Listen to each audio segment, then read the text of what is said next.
नमस्कार दोस्तों, मैं doctor Gopal Lohia, homeopath, acupuncturist and bachelor therapist. स्वागत है आप सभी का मेरे YouTube परिवार में। अच्छा लगता है आप जब मेरे हर वीडियोस को रिस्पांस देते हो, कमेंट्स आती है एंड बड़ी खुशी होती है। तो आज का सब्जेक्ट है रीनल फेल्यूर।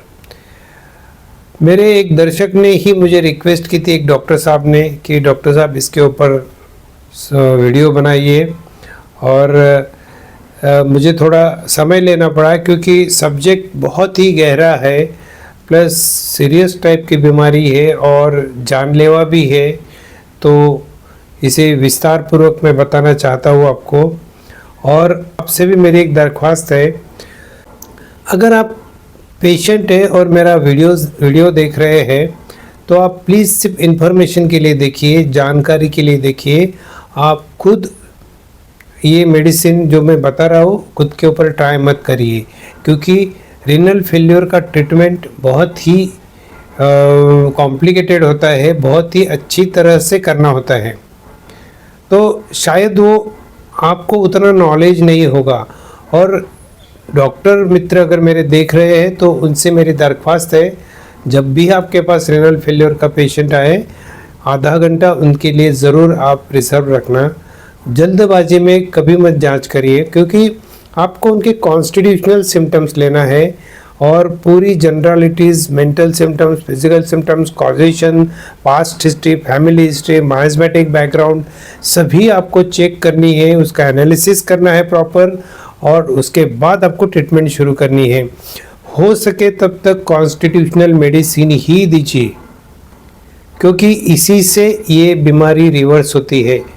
आप पेटेंट्स में अगर जाएंगे तो कोई भी फ़ायदा नहीं है। 35 साल की मेरी प्रैक्टिस में मैंने सब कुछ आजमा लिया है।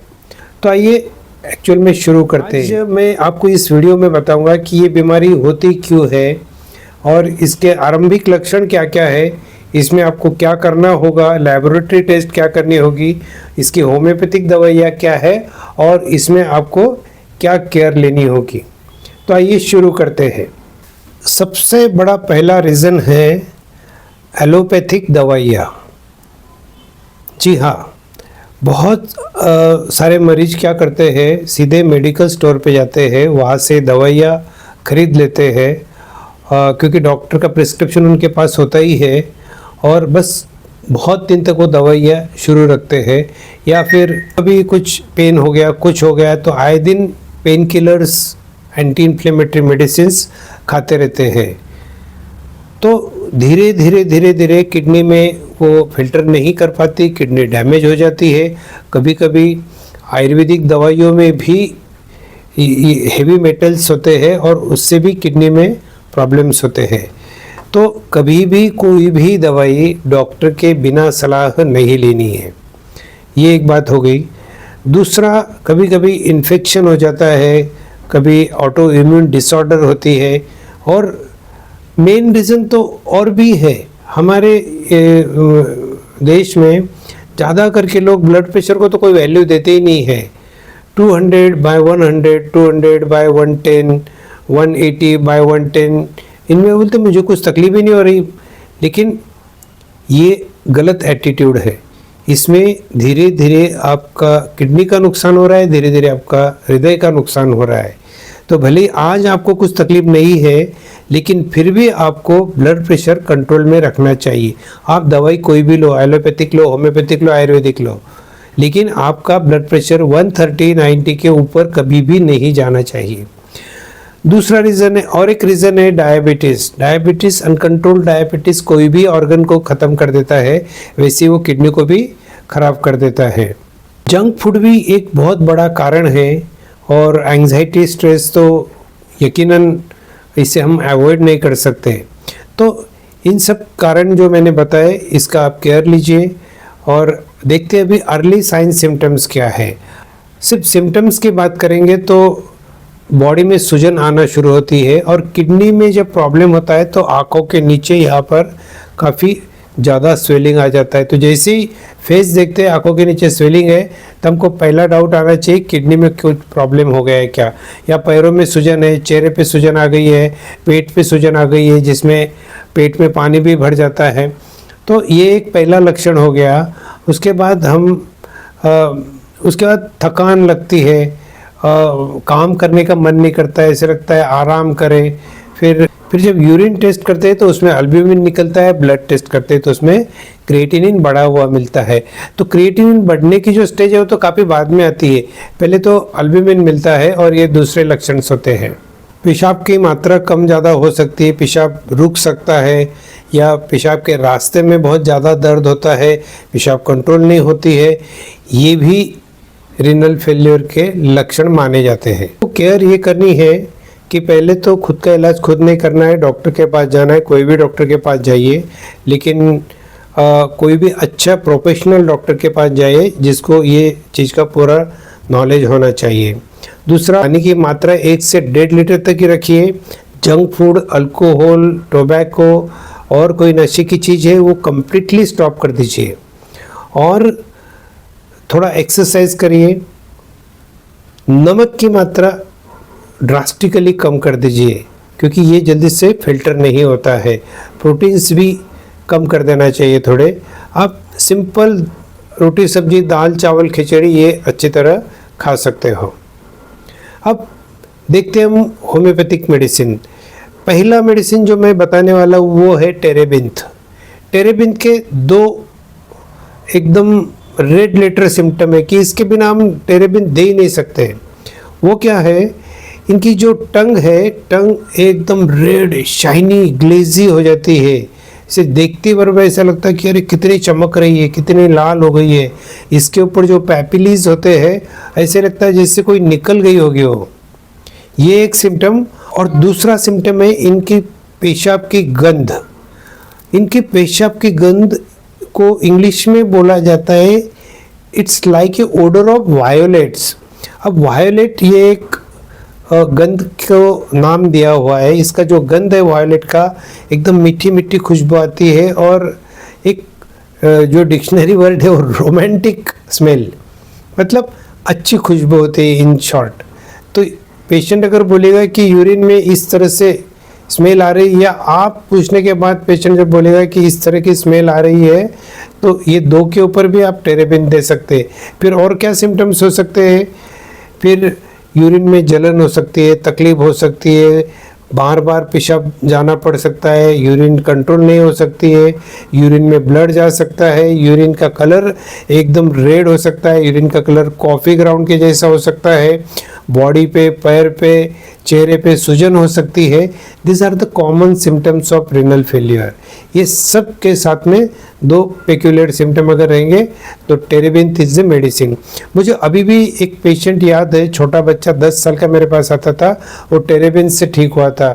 उसके हिस्ट्री में ये पाया गया था, एक बार उसको न्यूमोनिया हो गया था सीवियर, और न्यूमोनिया होने के बाद वो रिकवर हुआ, और उसके 6 महीने के बाद में उसको रीनल फेलियर शुरू हो गया। तो कोई भी एक एक्यूट डिसऑर्डर के बाद में अगर कोई बीमारी होती है, मतलब एक्यूट डिसऑर्डर के बाद अगर रीनल फेलियर होती है, तो उसकी भी टेरेबिंथ एक बहुत ही बढ़िया दवाई है, प्रोवाइडेड बाय उसके दोनों सिम्टम्स हमें मिलने चाहिए। तो ये था टेरेबिंथ। देखते हैं अगला मेडिसिन है एपिस मेलिफिका। सबको पता है ये this is a poison of honey bee. तो इसमें जब हनी बी काटती है हमको तो बर्निंग, स्टिंगिंग पेन होता है, स्वेलिंग होता है, रेडनेस हो जाता है। तो सब सिम्टम्स वैसे ही हमको रीनल फेलियर के पेशेंट्स में भी मिलते हैं। उसके चेहरे पे सूजन हो जाती है, और सूजन में जो है एक रेड रोजी ह्यू, मतलब ऐसा रेडिश और रोजी कलर का उसमें दिखता है देखने में। तो ये पेक्यूलियर एपिस का स्वेलिंग होता है ये। और एपिस में there is swelling below eyes, आंखों के नीचे पूरा स्वेलिंग आ जाता है, हाथ पैर में भी स्वेलिंग होता है, पेट में भी स्वेलिंग हो जाता है, और इनका यूरिन भी स्टॉप हो जाता है। इसमें बर्निंग, स्टिंगिंग, सीवियर पेन, जैसे ही इनको यूरिन आती है इनको इमीडिएट जाना पड़ता है, नहीं तो इनको पैंट में ही हो जाती है। और होगी तो थोड़ी सी फ्यू ड्रॉप्स, लेकिन दर्द के मारे वो परेशान हो जाते हैं, एकदम जैसे कि किसी ने बर्निंग स्टिंगिंग पेन, एकदम इन्फ्लेमेटरी स्वेलिंग। तो इतना पेशेंट परेशान हो जाता है, चिल्लाता है, रोता है। ये रिनल सिम्टम्स के साथ में पेशेंट को बिल्कुल प्यास नहीं रहती है, पेशेंट को गर्मी बिल्कुल नहीं अच्छी लगती है, गर्म रूम में वो बैठ नहीं सकते, उनको 2400 घंटा एसी लगता है। एसी नहीं होगा तो वो पूरी दरवाजे खिड़कियां पूरी ओपन रखेंगे, ओपन एयर चाहिए उनको, हवा चाहिए, ठंडी हवा। ठंडी हवा में उनको बहुत अच्छा लगता है। मधुमक्खी का छत्ता भी ठंडी जगह होता है, तो इस तरह से ये पेशेंट को भी ठंडी हवा लगती है। मेंटली ये पेशेंट ऐसे है कि अंदर से तो बहुत परेशान है कि यार क्या अवस्था हो गई है मेरी, शी, ऐसा किसी को होता है। This is the internal feeling. लेकिन आप जब उनसे बात करोगे तो वो आपको बताएंगे कि यार मुझे कोई फ़र्क नहीं पड़ता है, मैं बहुत खुश हूँ, मर्थ, हाइलैरिटी, तो आपको शो करेंगे ऐसा कि यार मैं खुश हुआ, मुझे कोई प्रॉब्लम नहीं है। और इनकी जो तकलीफ़ें होती है, जेलसी के कारण बहुत इनको तकलीफ़ें हो सकती है, फियर है, फ्राइट है, और या फिर कुछ स्किन के जो सिम्टम्स है, स्किन के इरप्शंस है, इनको भी अगर सप्रेस कर दिया तो भी इनको तकलीफ, ये रेनल फेलियर हो सकती है। ये था एपिस का पेशेंट। और भी एक काम करते रहता है, एक गीला कपड़ा साथ में रखता है वो, और वो पेशाब की जगह या फिर किडनी रीजन में वो उसको धीरे धीरे थोड़ा गिल्ला करते रहता है। ऐसा करने से उसे थोड़ी शांति मिलती है, उसका दर्द थोड़ा कम हो जाता है। तो आशा करता हूँ आपको एपिस भी समझ में आया होगा। और एक छोटा दवाई लेता हूँ, और भी दवाइयाँ है, हम उसे अगले वीडियो में देखेंगे।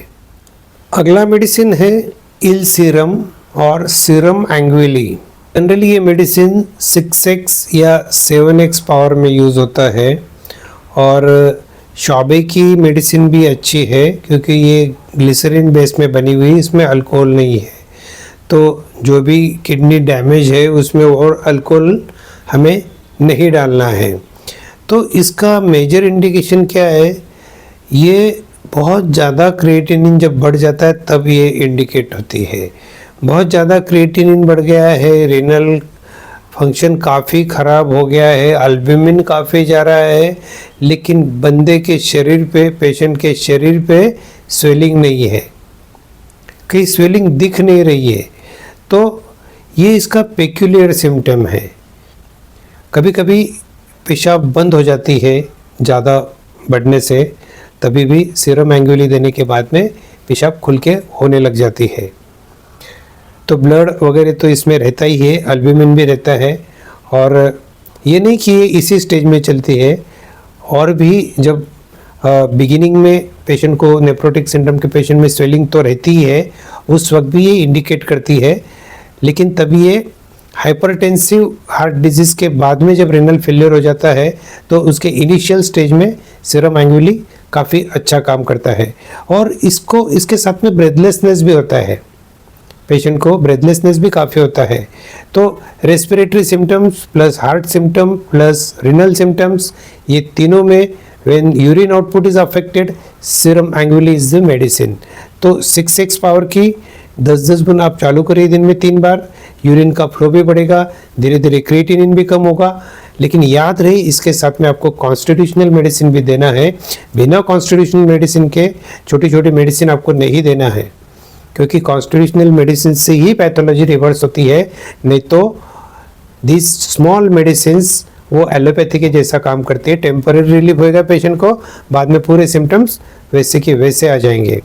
तो दोस्तों आज यही विश्राम करते हैं, अपने पेशेंट को समय दीजिए, अच्छे से ध्यान दीजिए, और मिलते हैं अगले वीडियो में। अगले वीडियो में भी बची हुई रेनल फेलियर की दवाई बताऊंगा। तब तक के लिए स्टडी अच्छे से and stay healthy, stay fit. मिलते हैं अगले वीडियो में।